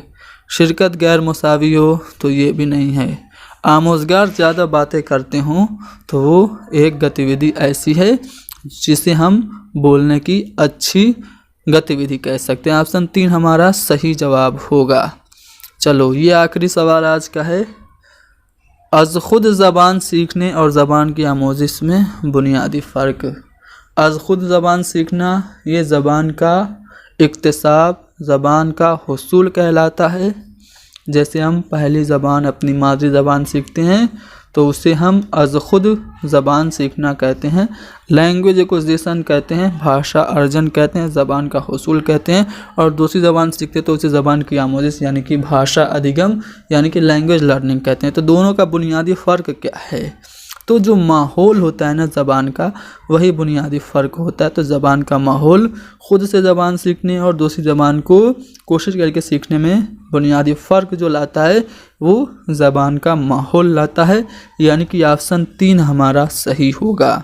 स्कूल में दाखिल होने वाले बच्चे की भी मादरी ज़बान होती है। एक कसीर लिसानी मुल्क में स्कूलों के लिए क्या ज़रूरी है? जब बच्चा स्कूल में एडमिशन लेता है यानी कि जब वो 5 या 6 साल का होता है तो उसकी एक मादरी ज़बान होती है कि नहीं होती है? वो 5 या 6 साल की उम्र में अपने फैमिली मेम्बर्स, अपने माँ बाप की नकल करके, अनुकरण करके, इमिटेशन करके वो अपने घर की ज़बान यानी कि मादरी ज़बान को सीख चुका होता है। तो जब हमारा देश एक बहुभाषी देश है यानी कि एक कसीर लिसानी मुल्क है, इसमें मल्टीलिंगुअलिज्म है, तो हमारे देश के स्कूलों के लिए क्या करना चाहिए? क्या उन बच्चों को स्कूल की ज़बान पढ़ाएं या फिर उनको पढ़ना और लिखना सिखाएं, या उनके घर में बोली जाने वाली ज़बान की इज्जत करें, या फिर उनको मेयारी ज़बान यानी कि जो स्टैंडर्ड लैंग्वेज है उसे सिखाएं? तो बच्चा जब स्कूल में एडमिट होता है तो वो अपनी ज़बान लेकर आता है और हमारे मुल्क में बहुत सारी ज़बानें बोली जाती हैं। तो हमारे मुल्क के स्कूल को चाहिए कि बच्चा जो अपनी मादरी ज़बान लेकर आया है ना, उसकी रिस्पेक्ट करें। बच्चे को अपनी मादरी ज़बान क्लासरूम में यूज़ करने के लिए उसे अपॉर्चुनिटी दें, उसे मौके फराहम करें। क्यों? क्योंकि मादरी ज़बान के इस्तेमाल से सीखने में फितरीपन आता है, स्वाभाविकता आती है। मादरी ज़बान से बच्चा आसानी से चीज़ों को सीख लेता है। यहाँ तक कि NCF भी कहता है कि जहाँ तक मुमकिन हो प्राइमरी लेवल पर बच्चों को उसकी मादरी ज़बान में ही तालीम देनी चाहिए। तो इसीलिए हमें बच्चों की जो मादरी ज़बान है, उनके जो घर में बोली जाने वाली ज़बान है, उसकी रिस्पेक्ट क्लासरूम में करनी चाहिए। ऐसा नहीं है कि अगर कोई भोजपुरी बोलने वाला बच्चा क्लासरूम में आ गया तो आप उसका मजाक उड़ाएं, नहीं। हर बच्चे की मादरी ज़बान का हमें क्या करना है? सम्मान करना है, रिस्पेक्ट देनी है। अगला सवाल ये रहा कि मुख्तलिफ़ ज़बानें बोलने वाले तलबा पर मुश्तमिल क्लास में तदरीस के अमल को हमाहंग रखने के लिए मंदरजा झेल में कौन सी हिकमत अमली अख्तियार करनी चाहिए। यानी कि एक ऐसी क्लासरूम है जिसमें मुख्तलिफ़ ज़बानें बोलने वाले बच्चे हैं, उसमें आपके उर्दू भी, हिंदी, अंग्रेज़ी और बहुत सारी ज़बानें बोलने वाले स्टूडेंट हैं। तो ऐसी क्लासरूम में टीचिंग का जो प्रोसेस है उसको अच्छे से चलाने के लिए, हमाहंग रखने के लिए हमें कौन सी योजना, कौन सी स्ट्रेटजी अख्तियार करनी चाहिए। पहला ऑप्शन है मादरी ज़बान अक्सर व बेशतर इस्तेमाल करने की इजाज़त, या फिर हदफ ज़बान का मुहतात इस्तेमाल, यानी जो टारगेट लैंग्वेज है उसका बड़ी एहतियात से हम इस्तेमाल करें, या फिर सीखने और तरसील को फ़रोग देने के लिए बाज़ाब्ता बाहमी बातचीत और उसका इस्तेमाल, या फिर हदफ ज़बान इस्तेमाल न किए जाने पर किसी एक सहूलत से महरूम करना। तो अगर एक ऐसी क्लासरूम है जिसमें कि बहुत सारी ज़बानें बोलने वाले स्टूडेंट हैं तो हमें क्या करनी चाहिए, सीखने और तरसील को यानी कि लर्निंग को और कम्युनिकेशन को डेवलप करने के लिए सभी बच्चों को आपस में बातचीत करने और उनकी ज़बान का इस्तेमाल करने का मौका देना चाहिए।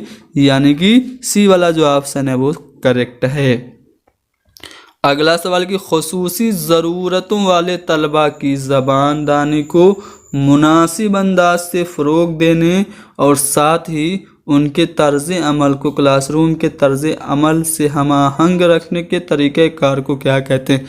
यानी कि एक ऐसा क्लासरूम है जिसमें कि जो स्पेशल चाइल्ड है उसकी जो लैंग्वेज है उसको आप अच्छे से डेवलप करें और साथ ही साथ उनका जो तरीका है, उनका जो तर्ज़ अमल है उसको क्लासरूम का जो तरीका है, क्लासरूम का जो तर्ज़ अमल है उससे क्या करें, हमाहंग रखें।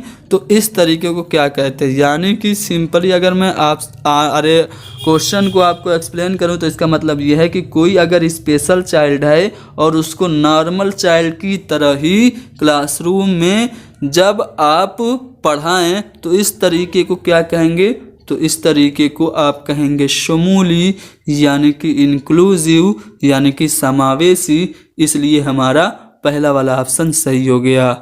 अगला सवाल ये रहा आपका जिसमें कहा जा रहा है कि हिंदुस्तान में ज़्यादातर क्लास कसीर लिसानी है, ज़बान के इस्तेमाल में इसे किस तरह लेना चाहिए। मैंने आपको बताया कि हिंदुस्तान में लगभग 5000 ज़बानें बोली जाती हैं। यहाँ तक कि आईने हिंद में हमारे भारतीय संविधान की 8वीं अनुसूची में 22 ज़बानों का जिक्र है। यानी कि हिंदुस्तान एक कसीर लिसानी मुल्क है, बहुभाषी देश है। तो हमें इस बहुभाषिकता को क्या एक मसला यानी कि चैलेंज के तौर पर लेना चाहिए, एक हकीकत यानी कि रियलिटी के तौर पर, या फिर इसे हमें एक वसीले के तौर पर देखना चाहिए। तो मैंने आपको बताया है, कई बार बताया है कि ये जो बहुभाषिकता है इसे हमें एज ए संसाधन के तौर पर यानी कि एज ए रिसोर्स यूज़ करना चाहिए। ठीक है, हमें क्लासरूम में सभी बच्चों को अपनी मादरी ज़बान का इस्तेमाल करने का मौका देना चाहिए। इससे बच्चे दूसरी ज़बानों से मुताल्लिक़ कुछ जानकारियाँ भी हासिल करेंगे और इससे बच्चे मुतफर्रिक तहज़ीब व तमद्दुन से आशना भी होंगे। इसलिए हमें कसीर लिसानियात को, मल्टीलिंगुअलिज्म को, बहुभाषिकता को वसीला के तौर पर देखना चाहिए। अगला सवाल ये रहा जिसमें कहा जा रहा है कि ज़ू लिसानी तदरीस वाले क्लासरूम में, यानी कि एक ऐसा क्लासरूम जिसमें कि 2 ज़बानें इस्तेमाल होती हैं, उस्ताद को क्या करना चाहिए। उस्ताद तलबा की ज़बान और हदफ ज़बान दोनों बोलता है, या फिर उस्ताद सिर्फ हदफ ज़बान बोलता है, या फिर तलबा क्लास में यकसा ज़बान बोलते हैं, या फिर उस्ताद तलबा की ज़बान बोलता है। तो अगर ऐसी कोई क्लासरूम है जो कि बाइलिंगुअल है तो उसमें टीचर क्या करता है, टीचर एक तो बच्चों की जो मादरी ज़बान है उसे बोलता है और साथ ही साथ जो टारगेट लैंग्वेज है वो भी बोलता है। यानी कि पहला वाला जो ऑप्शन है ना वो बिल्कुल सही है। देखिए एक और सवाल आ गया, बिल्कुल वैसा ही सवाल जो कि सेकेंड लास्ट मैंने क्वेश्चन कराया था। इसमें कहा जा रहा है कि कसीर लिसानियात अंग्रेज़ी की तरह दूसरी ज़बान सीखने में डैश होती है। तो कसीर लिसानियात जो है वो किसी भी ज़बान को सीखने में हमें क्या करती है, एक वसीले के तौर पर इस्तेमाल करनी चाहिए और वो एक वसीला होती है। तो कसीर लिसानियात अंग्रेज़ी की तरह दूसरी ज़बान सीखने में मवाद या वसीला का काम करती है, रुकावट बिल्कुल नहीं होती है। तो यहाँ पे मवाद हमारा या वसीला हमारा सही जवाब होगा। अगला सवाल ये रहा कि इब्तदाई मराहिल में बच्चा पे और से में फ़र्क नहीं कर पाता, इसकी मदद का बेहतरीन तरीका क्या है।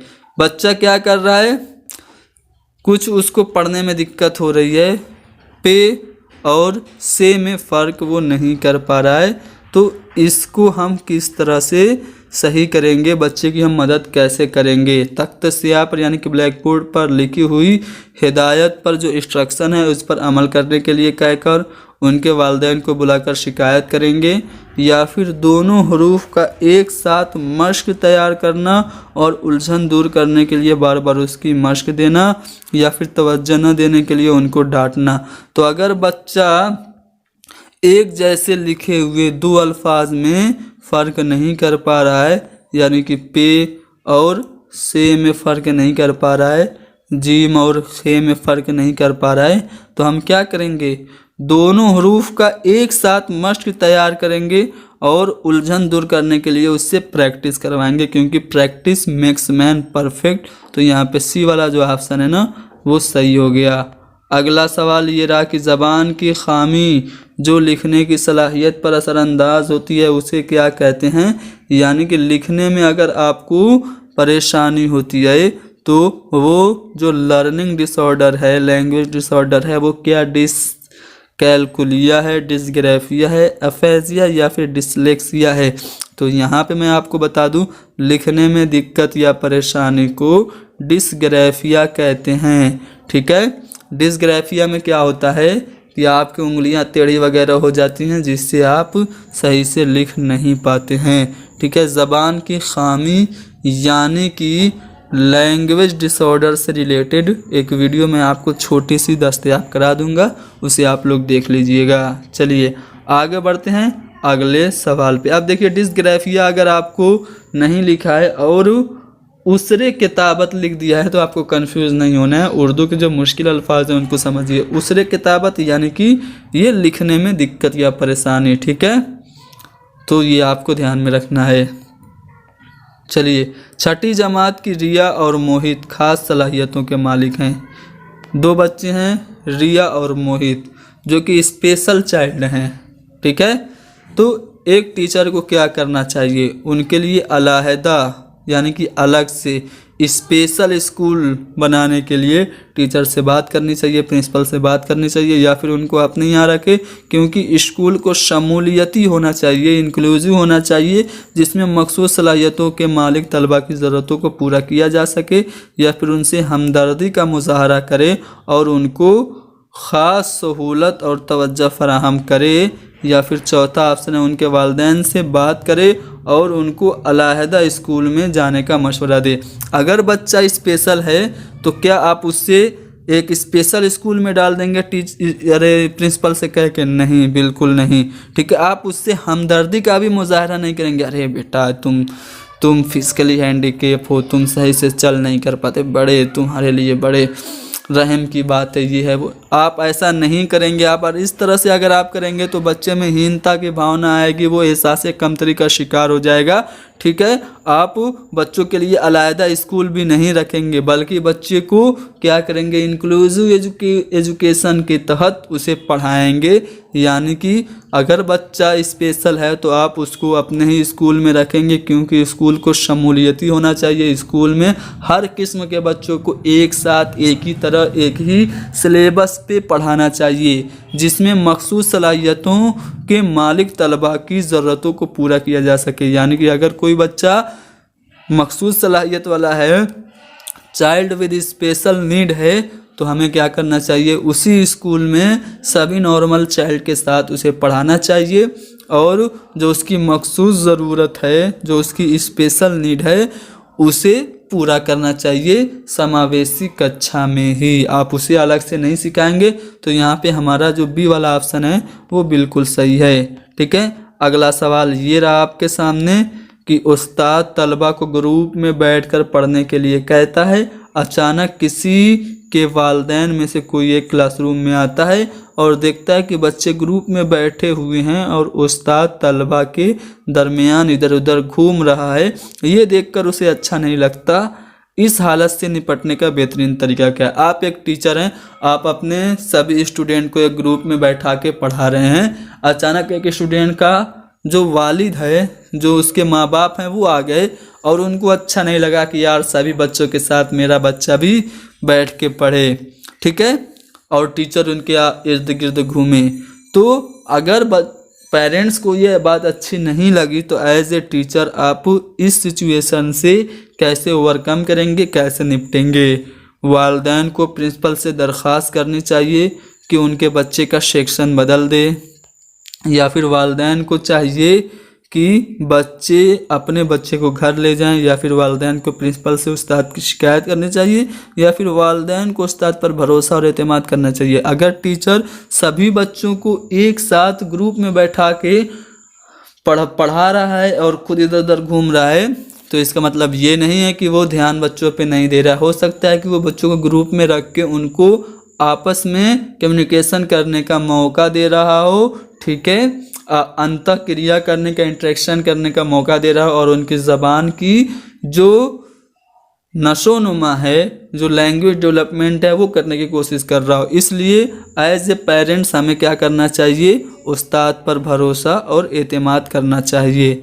एक टीचर तालिब इल्म के गलत जवाब पर भी मुस्बत ढंग से उसका हौसला बढ़ाती है और अपनी समझ का मुजाहरा करती है। यानी कि बच्चे गलत जवाब दे रहे हैं तब भी टीचर पॉजिटिव रिएक्शन दे रही है और बच्चों को मोटिवेट कर रही है, उनका कॉन्फिडेंस अप कर रही है। तो टीचर ऐसा क्यों कर रही है? तालिब इल्म के ज़रिए मनफी जज्बाती रद्द अमल हासिल करना चाहती है, या फिर लिसानी आमोजिश को बढ़ावा देना चाहती है, आमोजिश के मुख्तलिफ उसूलों को तैयार करना चाहती है, या फिर इदराकी नशोनुमा यानी कि कॉग्निटिव डेवलपमेंट को बढ़ावा देना चाहती है। तो गलत जवाब पर भी पॉजिटिव रिएक्शन देना, ये लिसानी आमोजिश को यानी कि लैंग्वेज लर्निंग को बढ़ावा देने की कोशिश टीचर कर रही है। गलत जवाब पे अगर बच्चों को टोक दे, डांट दे, तो बच्चे आगे चल के बोलेंगे ही नहीं। जब बोलेंगे नहीं, चुपचाप रहेंगे, तो उनका लैंग्वेज डेवलपमेंट नहीं होगा।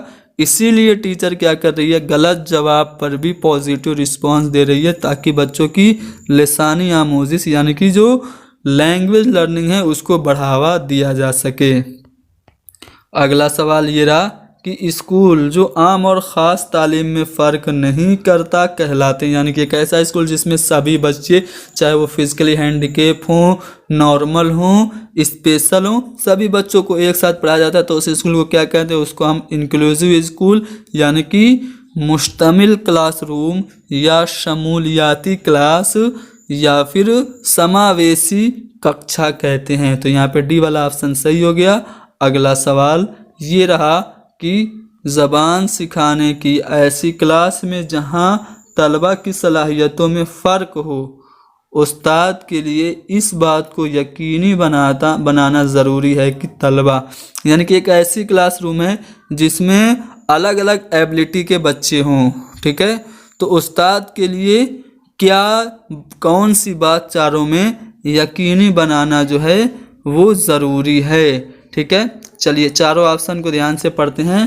पहला ऑप्शन है तलबा तफवीज़ करदा काम को घर पर मुकम्मल करने के लिए अपने वालिदैन के साथ अपने उस्ताद से मुलाकात करें। यानी कि स्टूडेंट को जो काम रिकमेंड किया गया है टीचर के ज़रिए, जो दिया गया है, उसको कंप्लीट करने के लिए अपने पेरेंट्स के साथ टीचर से जाए मिले, या फिर छोटे छोटे क्लास में प्रोजेक्ट अंजाम दें जिनमें उन्हें आपस में बातचीत करने, समाजी राब्तों की महारत बढ़ाने और बड़े ग्रुपों में रहकर काम करने का मौका मिल सके या फिर अपने नंबर बढ़ाने और दीगर तलबा के बराबर आने के लिए स्कूल के बाद होने वाली खुसूसी क्लासों में शरीक हूँ या फिर अपनी मुश्किलों को समझने के लिए नफ्सियाती मालिज यानी कि साइकेट्रिस्ट और क्लास टीचर के साथ वक्फे वक्फे से मुलाकात करें।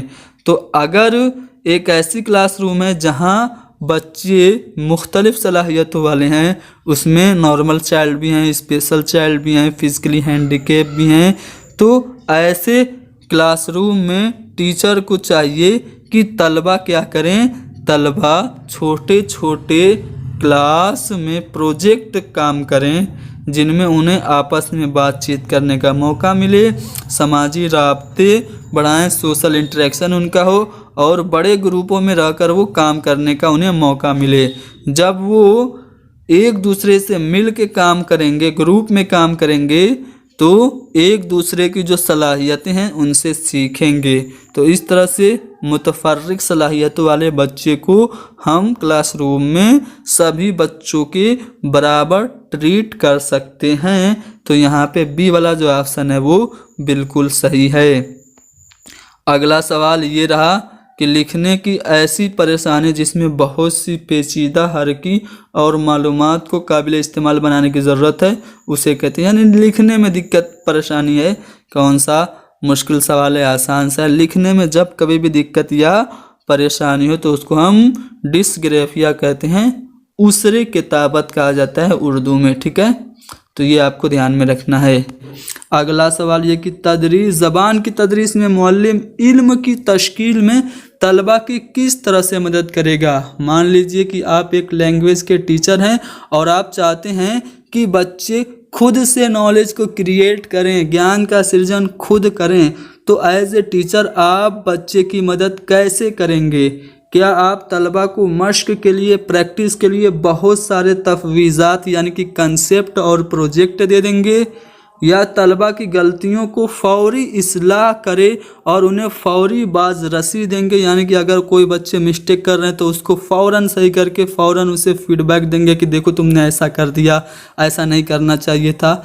या फिर तलबा को तौसीई मशक़ें देंगे, यानी कि बड़ी बड़ी प्रैक्टिस करवाएंगे जिसमें तलबा ज़बान के सवालात की मैकेनिकी मशक़ कर सके, यानी कि उनको बड़ी बड़ी प्रैक्टिस करवाएंगे जिसमें मैकेनिकल प्रैक्टिस हो। या फिर उन्हें इस काबिल बनाएंगे कि वो साबका मालूमात यानी कि प्रीवियस नॉलेज, पूर्व ज्ञान और नई मालूमात यानी कि नए ज्ञान में ताल्लुक़ कायम कर सकें। तो अगर आप चाहते हैं कि आपके छात्र खुद से नॉलेज को क्रिएट करें, इल्म की तश्कील खुद से करें, ज्ञान अर्जन स्वयं करें, तो आप उन्हें इस काबिल बनाएंगे कि वो अपने प्रीवियस नॉलेज और न्यू नॉलेज में रिलेशन कायम कर सके, यानी कि यहाँ पे डी वाला जो ऑप्शन है वो सही हो जाएगा। अगला सवाल कि कम्युनिकेटिव लैंग्वेज टीचिंग की बुनियादी खुसूसियत क्या है। जितने भी लैंग्वेज टीचिंग के मेथड हैं उन सबको हमने डिस्कस कर लिया है। यहाँ पे अगर आप लोगों ने वो वीडियो देखी होगी तो यहाँ पे कौन सा वाला ऑप्शन सही है आपने पा गया होगा। तो यहाँ पे कम्युनिकेटिव लैंग्वेज टीचिंग की खुसूसियत पूछा जा रहा है, क्या बातचीत के लिए आमोजिश पर जोर दिया जाता है, या फिर इसमें कवायद यानी कि ग्रामर पर जोर दिया जाता है, या फिर ज़बान के सरगर्मियों का यानी कि लैंग्वेज की एक्टिविटीज़ का क्लास की एक्टिविटीज़ तक लिमिटेड कर दिया जाता है, या फिर आमोजिशी अमल में यानी कि टीचिंग के प्रोसेस में लर्नर्स के जो पर्सनल एक्सपीरियंसेस होते हैं उनको कोई भी इम्पोर्टेंस नहीं दिया जाता है। तो कम्युनिकेटिव लैंग्वेज टीचिंग में क्या होता है, जैसा कि कम्युनिकेशन से ही आपको पता चल रहा है बातचीत, तो कम्युनिकेटिव लैंग्वेज टीचिंग में बातचीत के लिए यानी कि कन्वर्जेशन के लिए लर्निंग पर जोर दिया जाता है, यानी कि बातचीत के लिए आमोजिश पर जोर देना ये कम्युनिटी लैंग्वेज टीचिंग की खुसूसियत है। अगला सवाल कि समाई लिसानी तरीका यानी कि ऑडियो लिंगुअल जो मेथड है उसकी बुनियादी खुसूसियत क्या नहीं है। ऑडियो लिंगुअल मेथड भी मैंने आपको पढ़ाया था।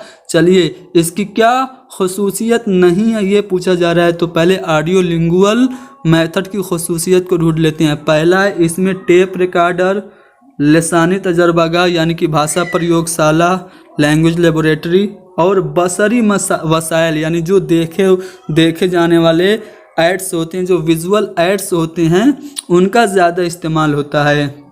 या नया मवाद मुकालमों की शक्ल में पेश किया जाता है, यानी कोई भी नया टॉपिक डायलॉग के फॉर्म में बच्चों के सामने रखा जाता है। या फिर तलफ़ुज़ पर सबसे ज़्यादा जोर दिया जाता है, या मादरी ज़बान के इस्तेमाल पर तलबा की हौसला अफजाई की जाती है।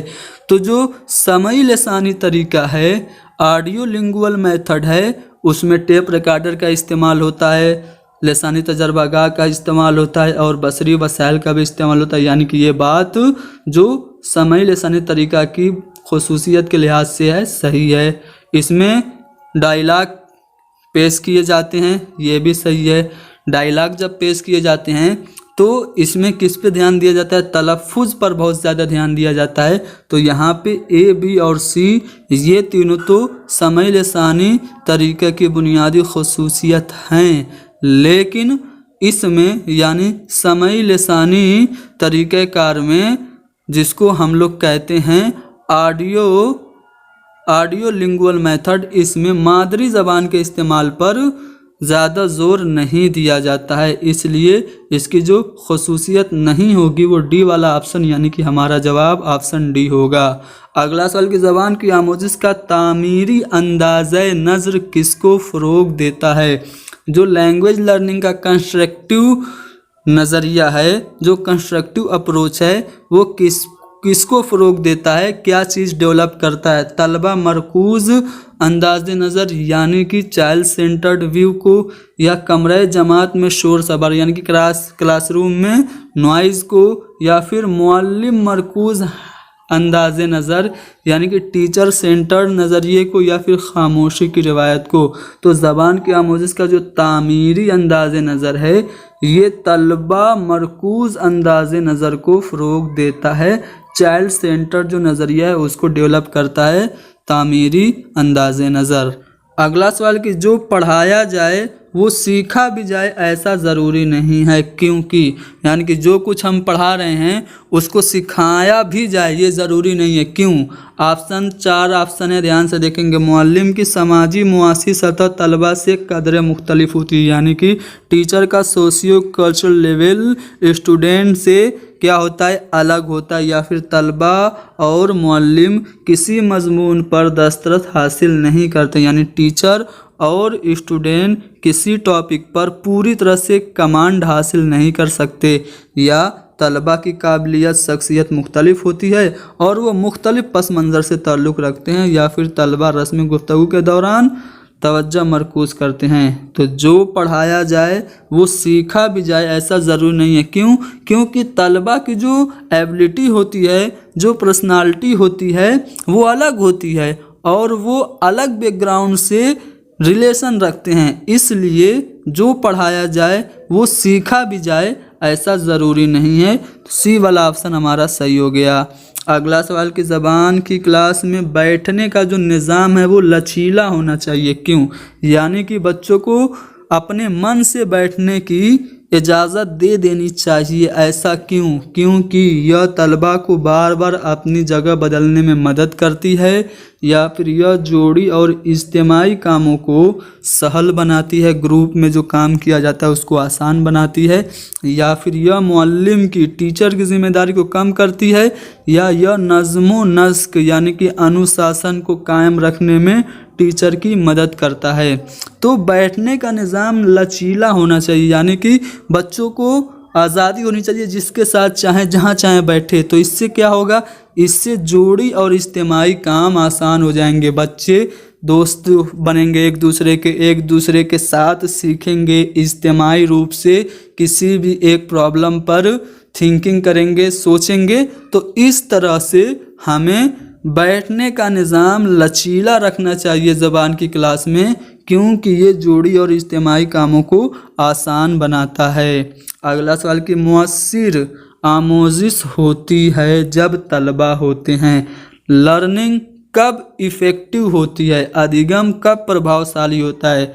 जब तलबा तामुल पजीर होते हैं, यानी कि इंटरेक्शन करते हैं या खामोश रहते हैं या फिर इम्तिहानात की तैयारी में बेहतर रहते हैं या फिर गैर सरगर्म यानी कि इनएक्टिव रहते हैं। तो इफ़ेक्टिव कब होगी लर्निंग?